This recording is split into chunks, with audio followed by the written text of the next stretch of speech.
ನಮಸ್ಕಾರ ರೈತ ಬಾಂಧವರೇ, ಕೃಷಿ ದರ್ಶನದ ಕೃಷಿ ವಾರ್ತೆಗೆ ತಮಗೆಲ್ಲರಿಗೂ ಹಾರ್ದಿಕ ಸ್ವಾಗತ.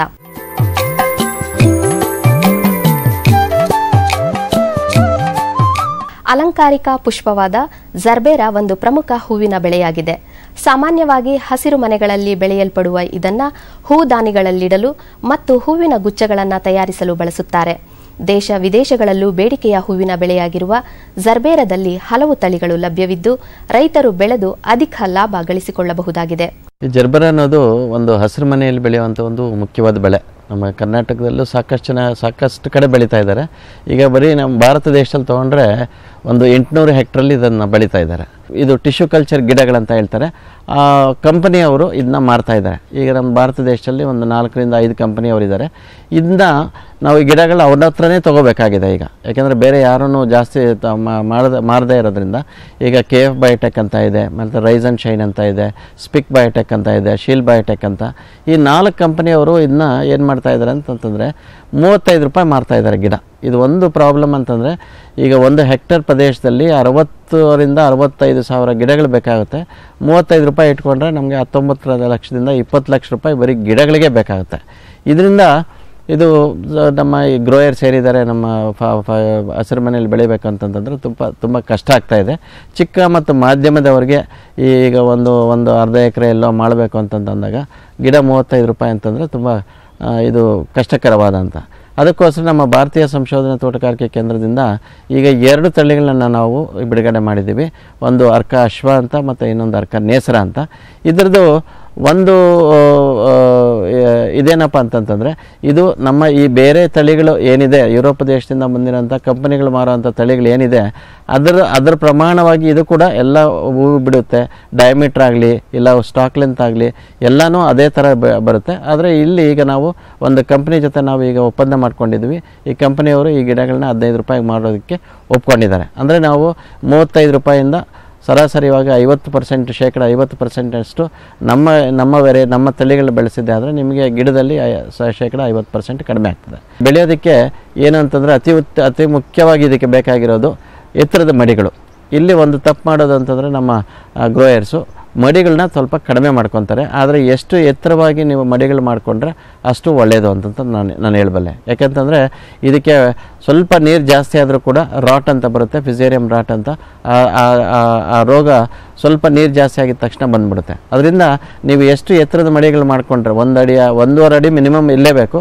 2 ಅಡಿಯಿಂದ 2.5 ಅಡಿ ನೀವು ಎತ್ತರದ ಮಡಿ ಮಾಡ್ಕೊಂಡಿದ್ದೆ ಆದರೆ ತುಂಬ ಒಳ್ಳೆಯದಿರುತ್ತೆ.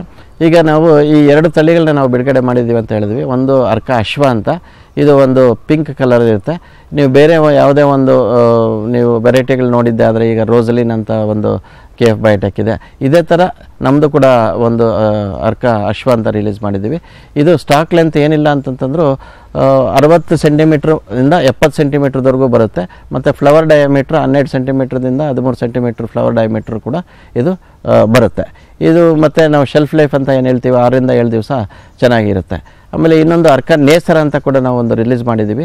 ಇದು ಒಂದು ನಾವು ಈ ಬಣ್ಣ ಏನು ಹೇಳ್ತೀವಿ ಆರೆಂಜ್ ಕಲರ್ ಅಂತ ಏನು ಹೇಳ್ತೀವಿ, ಈ ಆರೆಂಜ್ ಕಲರ್ ಇರೋದ್ರಿಂದ ಮತ್ತು ಇದು ಕೂಡ ಸ್ಟಾಕ್ ಲೆಂತ್ ಒಂದು 50 ರಿಂದ 60 ಸೆಂಟಿಮೀಟ್ರ್ ಬರುತ್ತೆ. ಫ್ಲವರ್ ಡಯಾಮೀಟ್ರು ತಿರುಗಿ ಇದರಿಂದ 12 ರಿಂದ 13 ಸೆಂಟಿಮೀಟ್ರ್ ಬರುತ್ತೆ. ಮತ್ತು ಶೆಲ್ಫ್ ಲೈಫ್ ಕೂಡ ಚೆನ್ನಾಗಿದೆ. ಈ ಗಿಡಗಳನ್ನ ನೀವು ಬೇಕಂತಂದರೆ ನಮ್ಮನ್ನು ಸಂಪರ್ಕಿಸಿದ್ರೆ ನಾವು ಈ ಟಿಶ್ಯೂ ಕಲ್ಚರ್ ಗಿಡಗಳಂತ ಏನಿದೆ ಕಂಪನಿಯವರು ಯಾವ ಥರ ಕೊಡ್ತಾರೋ ಅದೇ ಥರ ನಾವು ಕೂಡ ಈ ಗಿಡಗಳನ್ನ ಕೊಡ್ತೀವಿ.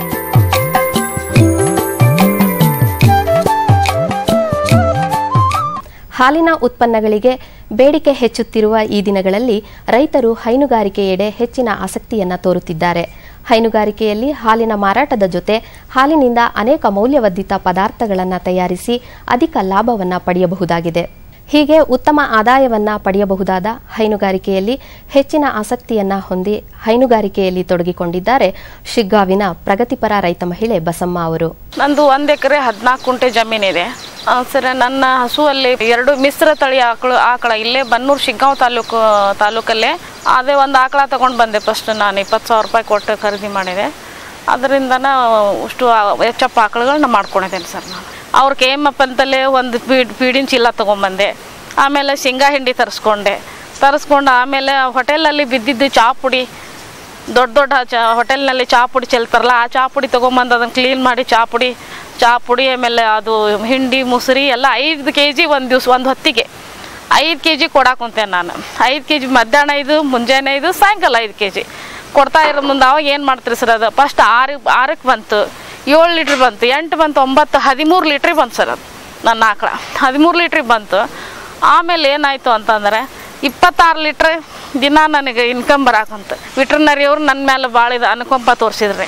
ಇಲ್ಲ ಅಮ್ಮ ಮಾಡಿ ಕೊಡಿಸಿದ್ರೆ ಮಾಡ್ತಾಳ, ಭಾಳ ಚಂದ ಜೋಪಾನ ಮಾಡ್ಯಾಳ, ಆದ್ರೆ ಅಷ್ಟು ಹಾಲು ಅಂಥ ಆಕಳನ ಅಲ್ಲದ, ಅಷ್ಟು ಹಾಲು ಹಿಂಡುವುದಿಲ್ಲದ ಆಕಳ ಅಂಥದ್ದು 13 ಲೀಟ್ರ್ ಹಿಂಡೈತಿ ಅಂತಂದ್ರೆ ಭಾಳ ದೊಡ್ಡ ಆನಂದ ಅಂತೇಳಿ ಎಲ್ಲರೂ ಖುಷಿ ಆದ್ರಿ. ಹಂಗಾರೆ ಇನ್ನೊಂದು ತೊಗೊಂಡ ಬಿಡೋಣ ಅಂತ ಧೈರ್ಯ ಮಾಡಿ ಮನೆಯಲ್ಲಿ ಒಂದು 3 ಕೊಡಪಾನ ಒಂದು ಹಂಡೆ ಇತ್ತು.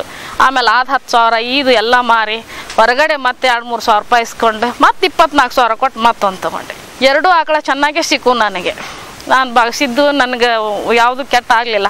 2 ಆಕಳ ತೊಗೊಂಬಂದು 2 ಆಕಳ ಮಾಡಕ್ಕೆ ಕುಂತಾಗ ಬೆಳಿಗ್ಗೆ 20, ಸಾಯಂಕಾಲ 20, 40 ಲೀಟ್ರ್ ಹಾಲು ಹೋಗ್ತಾಯಿತ್ತು.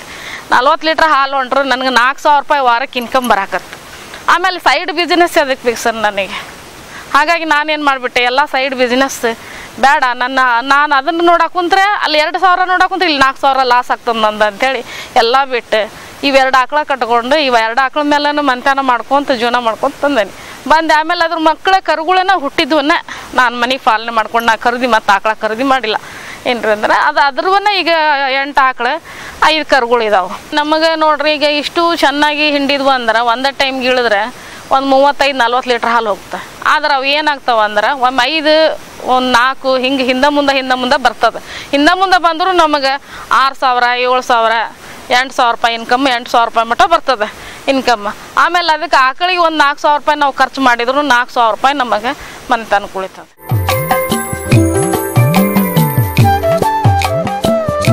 ರೈತ ಬಾಂಧವರೇ, ದಯವಿಟ್ಟು ಗಮನಿಸಿ, ಉತ್ತಮ ಹೈನುರಾಸುವಿನ ಆರೋಗ್ಯಕರ ಲಕ್ಷಣಗಳು ಹೀಗಿರುತ್ತದೆ. ಆರೋಗ್ಯವಂತ ಹೈನುರಾಸು ಸದಾ ಲವಲವಿಕೆಯಿಂದ ಕೂಡಿರುತ್ತದೆ, ಸದಾ ಮೇಯಲು ಹಾತೊರೆಯುತ್ತಿರುತ್ತದೆ, ಇಲ್ಲವೇ ಮೆಲುಕು ಹಾಕುತ್ತಿರುತ್ತದೆ. ಇದರ ಮಾಲೀಕರ ಕರೆಗೆ ಸ್ಪಂದಿಸುತ್ತದೆ. ಅದರ ಚರ್ಮ ಹೊಳುಪಾಗಿ, ಮೃದುವಾಗಿ ಮತ್ತು ನಿವಿರಾಗಿರುತ್ತದೆ. ಹಣೆಯ ಭಾಗ ಅಗಲವಾಗಿರುತ್ತದೆ. ಮೂಗಿನ ಹೊಳ್ಳೆಗಳು ಅಗಲವಾಗಿರುತ್ತದೆ ಮತ್ತು ಸೋಂಕು ಮುಕ್ತವಾಗಿದ್ದು ಬೆವರಿನಿಂದ ಕೂಡಿರುತ್ತದೆ. ರೈತ ಬಾಂಧವರೇ, ಇನ್ನು ಮುಂದೆ ಕೃಷಿ ದರ್ಶನ ಮುಂದುವರಿಯುವುದು.